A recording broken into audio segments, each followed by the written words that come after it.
Alkaline water అంటే మనకి ఇప్పుడు ట్యాప్ వాటర్ ఇవి దాని పీహెచ్ అనేది కొంచెం తక్కువ ఉంటుంది. కానీ ఆల్కలైన్ వాటర్ పీహెచ్ అనేది అబవ్ 7 అనేది ఉంటుందన్నమాట.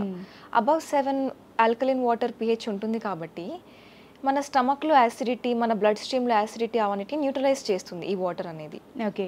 ఇప్పుడు దానికి ఎంత బెనిఫిషియల్ ప్రాపర్టీస్ ఉన్నాయంటే మనకి న్యూట్రియంట్ అబ్జార్ప్షన్ అనేది ఇంక్రీజ్ చేస్తుంది బాడీలో అది కన్జ్యూమ్ చేసినప్పుడు.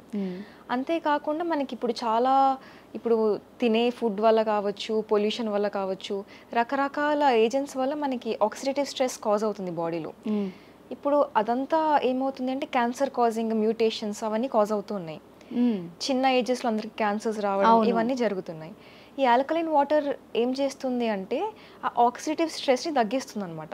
ఓకే. అట్లా తగ్గించడం వల్ల మనకి క్యాన్సర్స్ రాకుండా ప్రొటెక్ట్ చేస్తుంది, ప్రివెంట్ చేస్తుంది క్యాన్సర్స్ రాకుండా. Even heart problems, heart diseases రాకుండా కూడా మనకి హెల్ప్ చేస్తుంది అనమాట. అంతేకాకుండా మనకి ఈవెన్ హైడ్రేషన్ లెవెల్స్ కూడా అంటే ఇప్పుడు దీనికి వాటర్ మాలిక్యూల్స్ చిన్న చిన్నగా ఉంటాయి అనమాట. మాలిక్యూల్స్ చిన్నగా ఉండడం వల్ల మనకి హైడ్రేషన్ అనేది ఎక్కువ మంచిగా ఉంటుంది comparative to the tap water. Okay.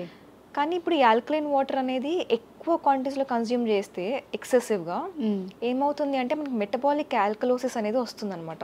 Okay. దానివల్ల మళ్ళీ నాజియా రావడం, వామిటింగ్ సెన్సేషన్, వామిటింగ్స్ అవ్వడం, ఈవెన్ మసిల్ ట్విచ్చింగ్స్ అవ్వడం, కోమాలకు కూడా వెళ్ళిపోతారు చాలామంది.